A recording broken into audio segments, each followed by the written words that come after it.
রূপসীর বাংলা, বাংলা বাংলা লাল সবুজের বাংলা, বাংলা বাংলা রূপসী বাংলা, রূপসী বাংলা, রূপসী বাংলা। কৃষকেরা শুরু করছে এশিয়ান টেলিভিশনের কৃষিবিষয়ক অনুষ্ঠান রূপসী বাংলা। আজ আমরা উপস্থিত হয়েছি গাইবান্ধা গোবিন্দগঞ্জে। আপনারা দেখতে পাচ্ছেন যে এখানে মাঠে মাঠে প্রচুর পরিমাণে আলুর আবাদ করা হয়েছে। এই আলু নিয়ে রয়েছে একটি বিশেষ প্রতিবেদন। পুরো অনুষ্ঠান জুড়ে আপনারা আমাদের সঙ্গেই থাকুন। বাংলাদেশে আলু চাষের জন্য সেই স্বাধীনতার পর থেকেই বিক্রমপুর একটি জনপ্রিয় এলাকা, কিন্তু বর্তমানে প্রেক্ষাপটে বগুড়া, রংপুর, গাইবান্ধা, উত্তরবঙ্গে অনেকগুলো এলাকাতেই আলু চাষের জন্য বেশ বিখ্যাত হয়ে উঠছে। আমাদের এবারের গন্তব্য গাইবান্ধা।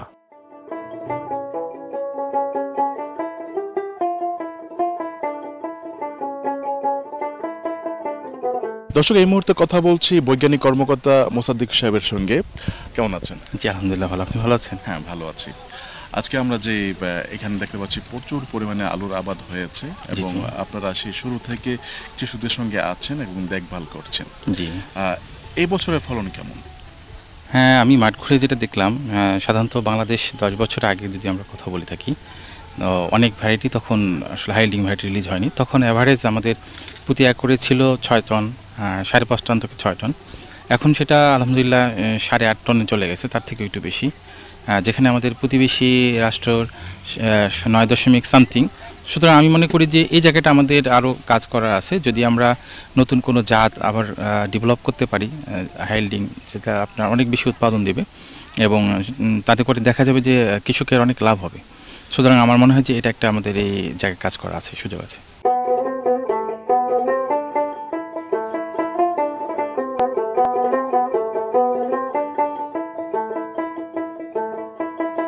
দর্শক, এই মুহূর্তে আমরা কথা বলছি জুলফিকুর রহমান খোকন ভাইয়ের সঙ্গে, যিনি একজন ডিলার এই এলাকার। কেমন আছেন? আলহামদুলিল্লাহ ভালো আছি। সবাইকে আসসালামু আলাইকুম। অ্যাকচুয়ালি যে কোনো একটা প্রোডাক্টস কৃষকরা কিন্তু একজন ডিলারের কাছ থেকে কিনে নিয়ে যায়। জি। তো কোনো সমস্যা হইলে কৃষকরা কিন্তু ডিলারকে এসে অভিযোগটা দেয়, এটা সমস্যা, ওইটা সমস্যা, এই সেই। তো এই যে আলুর বীজ, জি, এটা আপনি এবার বিক্রি করেছেন। জি। তো কৃষক পর্যায়ে থেকে কোনো অভিযোগ আছে? এটা আর্লি ভ্যারাইটি। আমি বলবো যে সরকার এগ্রিপ্লাস সিড কোম্পানি যে 82-86-র ওপর যে গুরুত্বটা দিছে, এটা খুব ভালো। এটা আর্লি ভ্যারাইটি, এটা কৃষকের জন্য অত্যন্ত ভালো। কারণ প্রতি বছর আলুর দাম যেই থাক না কেন, আর্লি আগুর যে আলুটা এর দাম সবসময় বাজারে ভালো পায়, আর ফলনও অত্যন্ত বেশি, রোগ সহনশীল একটা ভ্যারাইটি।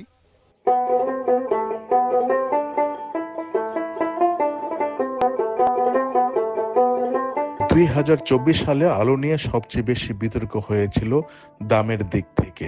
আলুর দাম 20 থেকে 50 টাকা পর্যন্ত হয়ে থাকে, কিন্তু 2024 সালে আলুর দাম 70 থেকে 80 টাকা পর্যন্ত হয়ে গিয়েছিল। কিন্তু বর্তমানে আলুর মৌসুম, আলুর দাম অনেকাংশেই কমে গিয়েছে। বগুড়া, রংপুর, গাইবান্ধা, জয়পুরহাট, পঞ্চগড়, উত্তরবঙ্গের প্রায় সর্বত্রই এখন আলু তোলার ধুম চলছে। মাঠে মাঠে কৃষক কৃষানীরা আলু তুলছে এবং সেই আলু মাঠ থেকেই বাজারে নিয়ে যাওয়া হচ্ছে।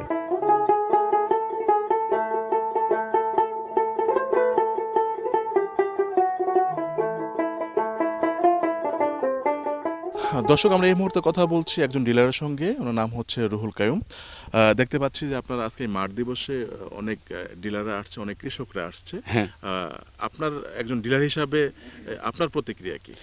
আমার খুব ভালো লাগছে যে এত অল্প দিনে এত বেশি ফলনশীল আলু বাড়ি সিএসি সরকার সিডের আমি বিশ্বাস করতে পারি নাই, কিন্তু উৎপাদন করতে গিয়ে দেখি, বিক্রি করতে তাদের ফিল্ড দেখতে গিয়ে দেখি এত আলু হয়েছে যে সেজন্য এত ভালো আলু হয় না, এত আগাম।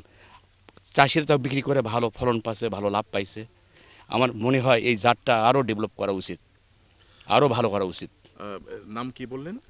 এর বাড়ি ছিয়াশি, সরকার সিটের বাড়ি ছিয়াশি। বাড়ি 86। জি। এটা ফলন ভালো হয়? অনেক ফলন, অনেক প্রচুর ফলন। আপনি তো মানে অনেক কৃষক আপনার কাছে কিনে নিয়ে গেছে। জি হ্যাঁ, আপনি যেহেতু বিক্রি করছেন, আপনি ভালো বলতে পারবেন। উৎপাদনও করছি, দুটোই করছি। দুটাই করেন। জি জি জি, কোনো কৃষকের কি কোনো অভিযোগ আছে? অভিযোগ নাই, তারা বলছে এটা আমাদের আর সামনে বার বেশি করে দেবেন, কারণ আমরা খুব ভালো ফল পাইছি, দ্বিগুণ লাভ পাইছি। কৃষক বলছে এটা, অন্য আলুতে তো লাভ নেই, তার মানে এবার আপনার যতটুকু বিক্রি করেছেন এর চেয়ে চাহিদা বেড়ে গেছে। চাহিদা বেড়ে গেছে। আলু, যেটা আমাদের প্রতিদিন খাবার তালিকায় কোনো না কোনো খাবারের সঙ্গে খাওয়া হয়ে থাকে, এবং আলু হচ্ছে একমাত্র সবজি যেটা মাংস থেকে শুরু করে প্রায় সব খাবারের সঙ্গেই এটা যুক্ত করা যায়।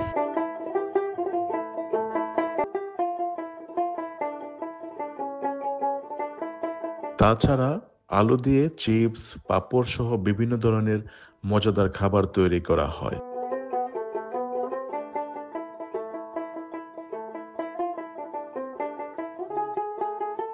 দর্শক, এই মুহূর্তে কথা বলছি ঊর্ধ্বতন বৈজ্ঞানিক কর্মকর্তা মোহাম্মদ অলিউর রহমান সাহেবের সঙ্গে। কেমন আছেন? আলহামদুলিল্লাহ, হ্যাঁ ভালো আছি। আপনি কেমন আছেন? হ্যাঁ, ভালো আছি, এবং এই পরন্ত বিকেলে এই আলোর মাঠে দাঁড়িয়ে কথা বলছি, আরো ভালো লাগছে।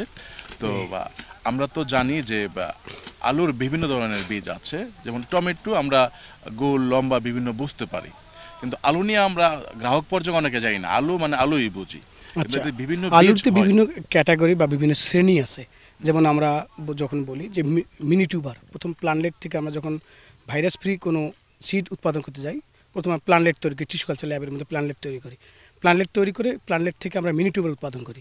মিনি টিউবার থেকে আমরা যে বীজটা প্রোডাকশন করে মাল্টিপ্লিকেশন করে সেটা বিডার সিড বলি, বাংলায় বলি প্রজনন বীজ বলি। প্রজনন বীজ থেকে আমরা আবার কৃষক মানে কোম্পানি পর্যায়ে যখন যায় সেটা আবার ভিত্তি বীজ হয়। ভিত্তি বীজ থেকে কৃষক পর্যায়ে গেলে সেটা প্রত্যায়িত বীজ। প্রত্যায়িত বীজের পর আমরা যখন কৃষক পর্যায়ে প্রত্যায়িত বীজ লাগাই সেটা টিএলএস বা মান ঘোষিত বীজ হিসেবে আমরা পরিচিতি দিই। তো বাংলাদেশ কৃষি গবেষণা ইনস্টিটিউট, কন্দাল ফসল গবেষণা কেন্দ্র, তারা এই আলু এ পর্যন্ত 110টা জাত রিলিজ করেছে। তো এই জাতগুলোর উন্নয়নের ক্ষেত্রে বা প্রজনন বীজ উৎপাদন কেন্দ্র দেবীগঞ্জ পঞ্চগড় একটা গুরুত্বপূর্ণ ভূমিকা পালন করে আসতেছে। এবং এখানে আমরা যদি দেখি, আমরা আলুর যেহেতু বহুবিধ ব্যবহার, বিদেশে ইউরোপ কান্ট্রি থেকে শুরু করে আপনি আমেরিকায় বা অস্ট্রেলিয়ায় আমরা যখন দেখি যে আলুর বহুবিধ ব্যবহার করে, তো আমরা ওই দিক চিন্তা করে আলুর বহুবিধ ব্যবহার কিভাবে বাড়ানো যায় সেই উদ্যোগ হাতে নিয়ে আমরা যেমন আলুর প্রক্রিয়াজাতকরণ, যে আলু দিয়ে চিপস তৈরি হবে, আলুর ফ্রেঞ্চ ফ্রাই তৈরি হবে, এরকম জাতও আমরা বের করছি। টেবিল পারপাস, যেমন খাওয়ার আলু, যে আলুগুলো আমরা খাওয়ার কাজে ব্যবহার করব, এই আলুগুলো। আবার যদি আমরা দেখি যে কিছু আলু কৃষকদের ক্ষেত্রে আলু উৎপাদন অনেক বেড়ে যাচ্ছে, আলু বাজারে বিক্রি করতে পারছে না, তখন সরকারি পর্যায়ে উদ্যোগ নিয়ে আমরা রপ্তানি উপযোগী জাতও আমরা বের করছি, যে জাতগুলো কৃষকরা মাঠে লাগাবে এবং সেটা বিদেশে রপ্তানি হবে। এবং এই দিক দিয়ে যদি বলি, উত্তরাঞ্চলে যদি আমরা পঞ্চগড় বা ঠাকুরগাঁ বেল্টের কথা বলি, ওইদিকে বালুর ভাগ মাটিতে অনেক বেশি, সেক্ষেত্রে বাড়িল 72 এবং বাড়িল 73টা অনেক হিট মানে সহ্য করার প্রবণতা অনেক ভালো, যার জন্য ওইদিকে ফলনও এটা ভালো দিচ্ছে। পাশাপাশি আমরা যদি বলি পরিবেশগত দিক দিয়ে কথা যদি চিন্তা করি, যে আমাদের পরিবেশে যে পরিমাণ আমরা ফসল উৎপাদন করতে যে পরিমাণ কীটনাশক বা ছত্রাকনাশক আমরা ব্যবহার করতেছি, সেই ক্ষেত্রে আমরা বাংলাদেশ কৃষি গবেষণা ইনস্টিটিউট, কন্দাল ফসল গবেষণা কেন্দ্র চিন্তা করেছে যে আসলে ছত্রাকনাশক কীটনাশক যেন কম ব্যবহার করা যায়, পরিবেশের জন্য দূষণটা যেন মানে কম হয়, যার জন্য আমরা এই ছত্রাকনাশক প্রতিরোধী জাত আমরা কিন্তু আবিষ্কার করেছি, যেটা আলুর প্রধান রোগ হিসেবে ব্যবহার হয়, যে আলুর মরক রোগ বলি বা নাভিধসা রোগ বলি, যেটা যার জীবাণু হলো ফাইটোপথেরা ইনফেস্টেন্স, বা ইংলিশে যদি আমরা বলি লেড ব্লাইট রোগটা। এই লেড ব্লাইট রোগটা দমন করার জন্য যেন লেড ব্লাইট রেজিস্ট্যান্ট আমরা ভ্যারাইটি অলরেডি আমরা রিলিজ করে দিয়েছি। তার মধ্যে আমাদের যেমন উল্লেখযোগ্য আছে বাড়িয়ালু 53, বাড়িয়ালু 46, বাড়িয়ালু 77, 90 এবং বাড়িয়ালু 91। এটা হলো আমাদের লেড ব্লাইট রেজিস্ট্যান্ট ভ্যারাইটি হিসেবে আমাদের এখানে খুব জনপ্রিয় লাভ করছে।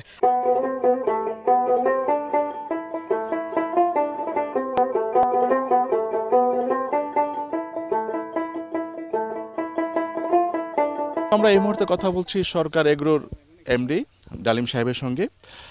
আজকে আমরা আপনার ফিল্ডে আসলাম এবং দেখতে পাচ্ছি যে অনেক কৃষক আসছে, অনেক সরকারি ঊর্ধ্বতন অফিসারও এসছে। তো আজকে আপনি যে সবাইকে মাঠে নিয়ে আসলেন, সবার অনুভূতি কি বুঝতেছেন? সরকার এগ্রিপ্লাস সিড, আমি 2016 সাল থেকে এই আলুর ওপর মানে এই আলু বীজটার ওপর রিসার্চ চালাচ্ছি, চেষ্টা করতেছি যে অ্যাস্ট্রিক আলু বা বিভিন্ন আলু বিভিন্ন ব্লাইট অনেক রোগ লাগে, তো এই জাতটা আমি চেষ্টা করতেছি, করতে করতে এমন একটা পর্যায়ে আসে, আজ থেকে 3 বছর হলো এই সরকারি এগ্রি প্লাসের এই বীজের উদ্ভাবন করার পর এর উপর ব্যাপক একটা মার্কেট হচ্ছে। এই আলুটা আপনার আগাম করে চাষ করা যায়। 65 দিনে 33% 100 মণ ফলন করা সম্ভব। 65 দিনে সম্ভব? হ্যাঁ, 65 দিনে আগাম করে আচ্ছা, আপনার 100 মণ ফলন করা সম্ভব। এবং আপনি মাঠ ঘুরে দেখবেন অন্য অন্য মানে ব্লাইট এমনভাবে লাগছে অন্য জাতগুলোতে, সেই তুলনায় আপনি এখানে যে মাঠে ঘুরলেন বা এই কৃষক ঘুরলো দেখলো, তারা একটা ব্লাইট খুঁজে কেউ কিন্তু পায়নি। এই যে আমার আশেপাশে 2 জন ডিস্ট্রিবিউটার আছে, তারা অনেক আলু বেচছে 86 জাত। এই ভ্যারাইটিটা সরকারি এগ্রি প্লাস সিটের অত্যন্ত ভালো আছে, যার কারণে এই কৃষক বা ডিস্ট্রিবিউটার এতগুলো কিন্তু এই যে আলুর দাম এত কম, তারপরেও তারা কিন্তু আছে কী জন্য জানেন, এই আলুটা আগাম করে বেচছে, তখন আপনার 1500 টাকা 1600 2000 টাকা মন বেচছে। কিন্তু অন্য জাতের ভ্যারাইটির যে আলুটা এখনও হচ্ছে সেটাতে কিন্তু তারা দাম পাচ্ছে না, 400 টাকা মন 500 টাকা মন পাচ্ছে। যার কারণে এই আলুর জাতটা আমি চাবো আগামী সরকারি এগ্রি প্লাসের বাড়ির 86 এই জাতটা যাতে গোটা বাংলাদেশ সবাই ব্যবহার করে এবং উৎপাদনের জন্য এই আলুর বীজটা কেনে আর কি। আলু নিয়ে আজকে এখানে একটি মাঠ দিবস হচ্ছে। এখানে আজকে সরকারি বিভিন্ন ঊর্ধ্বতন কৃষি কর্মকর্তাগণ উপস্থিত হয়েছেন। সেই সঙ্গে জয়পুরহাট, বগুড়া, গাইবান্ধা, পঞ্চগড় বিভিন্ন জেলা থেকে অনেক কৃষক এখানে এসেছেন।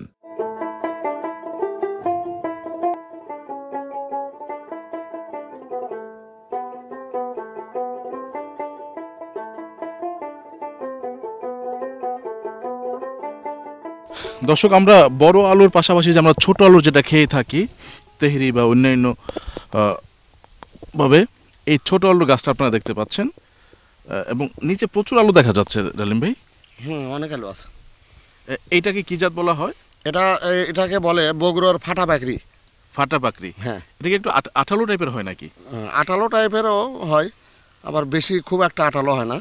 আচ্ছা, তো এটার একর প্রতি ফলন কেমন? এটা আপনার একর মানে 33 শতকে 100 মণ 120 মণের মতো হয় আর কি প্রতি। হ্যাঁ হ্যাঁ হ্যাঁ, তো ফলনও তো ভালো ফলন। হ্যাঁ, এগুলো তো অনেক আলু ধরছে, এখনো বড় হয়নি, বুঝছেন? হ্যাঁ হ্যাঁ, আর এগুলো এখন বড় হওয়ার সময়। একটা গাছে দেখেন কত আলু। এটা আসলে আরো প্রচুর আলু আছে যেগুলো আসলে বড় হয়নি। এটা আরো মনে হয় যে 1 মাস। হ্যাঁ হ্যাঁ হ্যাঁ, 1 মাস লাগবে। এগুলো ছোট আলু, বুঝছেন? এগুলো সব বড় হয়ে যাবে, সব বড় হয়ে যাবে। কেবল মানে সময়, এগুলো পানি দেবো আমরা, দেওয়ার পরে এগুলো আলু বড় হয়ে যাবে। দেখেন একটা গাছে এতগুলো আলু আর কি, আরও আছে মাটির নিচে, দেখেন এগুলো সব বড় হবে। এটা তো বগুড়ার একটা ঐতিহ্যবাহী আলু। হ্যাঁ হ্যাঁ হ্যাঁ, এটা পাকড়ি আলু বলে। পাকড়ি আলু। এগুলো ভর্তা বা ঘাটি এগুলো খাওয়ার জন্য খুব সুস্বাদু। তো আপনার এই সরকার এগ্রো থেকে কি এই বীজটা আপনারা বিক্রি করতেছেন? হ্যাঁ। আচ্ছা, তো এই বীজটা কি নামে আছে বা এটা কত জাত? এটার নাম হলো পাকড়ি।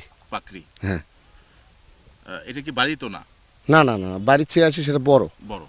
আর এটার নাম শুধু পাকড়ি? এটা শুধু পাকড়ি, আপনি বাংলাদেশে সবাই চেনে আর কি পাকড়ি নামে। আচ্ছা, দর্শক, আপনারা যদি এই ছোট আলুটা কেউ লাগাতে চান এবং এখানকার মতো এত ভালো ফলন চান, তাহলে সরকার এগ্রোর এই পাকড়ি বীজটা আপনারা ব্যবহার করতে পারবেন এবং তাইলে হয়তো আপনারা এই কাঙ্ক্ষিত ফল পাবেন। এবং যত্ন যে ব্যাপারটা, এটার পরে তো নিশ্চয়ই জানেন, যত্ন নিতে হবে, তাইলে আপনারা এরকম ফলন পাবেন।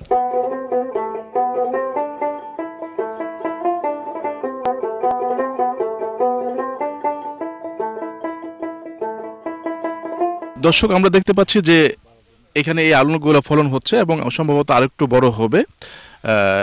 এটা কোন জাত? বাড়ি হলো 86। 86। জি জি। মানে আজকে এখানে আমাদের ডালিম ভাইয়ের এখানে যে মাঠ দিবস করা হলো, জি, এই আলুটাই। জি, এটাই। এটা ফলন ভালো দেখতে পাচ্ছি। জি, মাশাআল্লাহ। এটা আসলে আমাদের একটি আগাম জাতের আলু।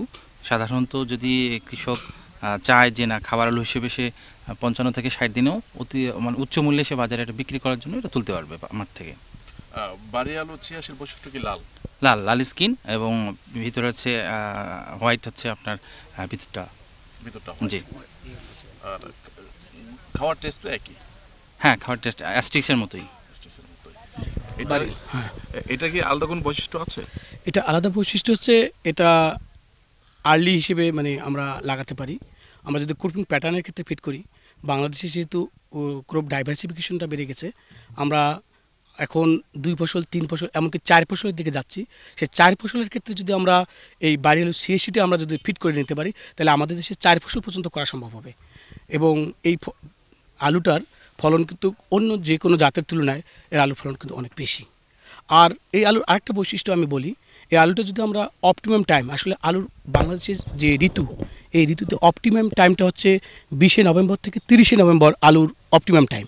এবং এই টাইমে যদি এই বাড়ি আলু সিএসি লাগানো হয় তাহলে হেক্টরে মোর দেন 40 টনের বেশি ফলন পাওয়া সম্ভব এই বাড়ি আলু সিএসি থেকে। 40 টনের বেশি পাওয়া সম্ভব। এবং এই আলুটা যেহেতু রেড স্কিন, উত্তরাঞ্চল এর পপুলারিটি আশা করা যায় দিন দিন বেড়ে যাবে। এইবার আপনার তো মোটামুটি অনেক জায়গায় এই বীজ গিয়েছে, হ্যাঁ, তো সামনে আপনার প্রস্তুতি কি? আমার সরকার এগ্রি প্লাস সিটের যা প্রোডাকশন করছি, আপনি তো এখানে একটা মিটিং হলো, কৃষক মিটিং, আপনি তো তাদের মুখেই শুনলেন, অনেকে যে পরিমাণ চাহিদা আমি তার 25% দিতে পারছি। তার মানে আপনি লসে আছেন? 75% দিতে পারিনি। ওইটাই আর কি, ওইটাই লস। হ্যাঁ, তা আপনি কি আগামী বছর, যেহেতু এখানে সরকারের ঊর্ধ্বতন কর্মকর্তারা আসছেন এবং আজকে কৃষকরাও আসলো, সবার দৃষ্টিকোণ থেকে বলা যায় এটি একটি ভালো জাতের আলু, ফলন ভালো, লাভজনক। আগামী বছর আপনার যে চাহিদা এটা দিতে পারবেন? আমি চেষ্টা করব যতটুকু পারি। তবে স্যারেরা আছে, তারা আমার সহযোগিতা করবে, এখানে ভুল ত্রুটি তারা ধরে দিচ্ছে, এটা করেন, আরও ভালো হবে, কৃষক আরও লাভবান হবে। সবচেয়ে বড় কথা, এটা আগাম জাতের আলু, সরকার একটা উদ্যোগ নিছে। হ্যাঁ, তারা কি বৈজ্ঞানিক দেবীগঞ্জ থেকে আসছে, অবশ্য তারা এটা মানে উদ্ভাবন করছে। হ্যাঁ, তারপরে তো আমরা জাতটা পাইছি। হ্যাঁ, আশা করব স্যারেরা আরও ভালো কিছু করবে, আমরা সেই প্রত্যাশা হইলাম। ধন্যবাদ সবাইকে।